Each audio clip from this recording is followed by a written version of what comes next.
Goedendag iedereen op deze 26 februari 2022. Ik ben hier nog even aan Hulst busstation op zaterdag. Nog een interessante informatie toch ook wel voor het verbeteren van het openbaar vervoer. Ik heb hier nog ook wel twee kleine details opgemerkt. Dus de lijn 19 Breda-bus, dus die naar Breda gaat, ongeveer 2 uur is dat in de bus, gaat via Antwerpen, Noorderplaats of Halloween. Dus de eerste bus is hier om feitelijk 6:30 van maandag tot vrijdag. Dus die bus willen ze in de provincie schrappen. Dat zou natuurlijk een verschrikkelijke zaak zijn voor de studenten en ook voor wie dat in Antwerpen moest zijn, want opnieuw, dus de bus vertrekt 6:30, komt aan in Antwerpen 6:15, maar als die bus er niet meer zou zijn, dan ga ik dan direct naar de halte van de lijnbus. Zo, daar is de eerste bus pas om 7:07. Dus in de praktijk is dat aankomst 7:50 in Sint-Niklaas. Dus dat wil zeggen, als de lijn 19 zou wegvallen, dat hij maar pas in Antwerpen kan zijn rond 8:30, 9 uur. Maar je moet dus in Sint-Niklaas de trein nemen. Er is al een trein even na 8 uur, maar bon, het is toch ook nog te zien als er geen vertraging is of zo. Dus het is onmogelijk om dan nog in Antwerpen te zijn 7:15, 7:30. Dat is al het eerste punt van die lijn 19. En dan natuurlijk ook wel de verbinding met Breda. Als dat wegvalt, hetzelfde verhaal. Dan moeten de mensen dus met de lijnbus naar Sint-Niklaas opnieuw daar de trein nemen. Dan nog een keer overstappen ook in Nederland. Er zijn dan enkele overstappingen nodig. Dus het vormt toch wel redelijk veel problemen. Dus in principe, de lijn 19 is noodzakelijk. En ook in het algemeen in de week wordt die ook wel eens gebruikt voor de toeristen. Dus toerisme van Antwerpen tot Hulst. Heen en retour. Voilà, opnieuw even dus de lijnbus hier. Eurooster in beeld.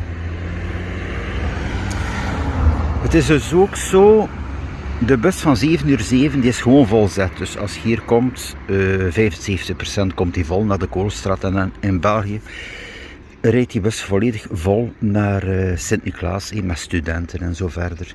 De bus van 8:08, dat is iets minder, dat is dan net een uur dat je aankomt in Sint-Niklaas om 9 uur. Ook wel een uur die minder gebruikt wordt, want dan ben je pas op je bestemming 9:15, 9:30. Natuurlijk zou het ook wel een goede zaak zijn, moest er een bus zijn van de lijn die hier vertrekt om 6 uur. Die vroeger is, want ik zeg, vele mensen hebben hun activiteiten toch wel voor 9 uur. En dan hier, op het gebied van toerisme is het goed geregeld, vanaf 10 uur tot 7:15. Dus op het gebied van dagtoerisme is het perfect. Men stapt hier af, men doet een dag Hulst, men keert terug. Dat is allemaal in orde. Maar het probleem blijft hem toch wel het studie, woon-werkverkeer. Het is toch allemaal wel moeilijk. Zo, ik ga ook nog even terugkomen op de lijn 10, want wat er hier staat is ook niet volledig juist. Kijk, er staat dus hier inderdaad, rijdt niet op zaterdag en niet op zondag. Dus in de week tot 18 uur, dat weten we al. Maar dus rijdt niet op zaterdag, is in feite niet waar. Die bus rijdt wel op zaterdag. Dus die bus rijdt van Terneuzen Stadhuis, of van de WST daar, tot Kloosterzande. Dus die bus rijdt op zaterdag op iets meer dan 10 minuten van Hulst. Dus dit hier klopt eigenlijk niet, zou er in feite moeten staan, rijdt tot Kloosterzande, maar komt niet in Hulst op zaterdag.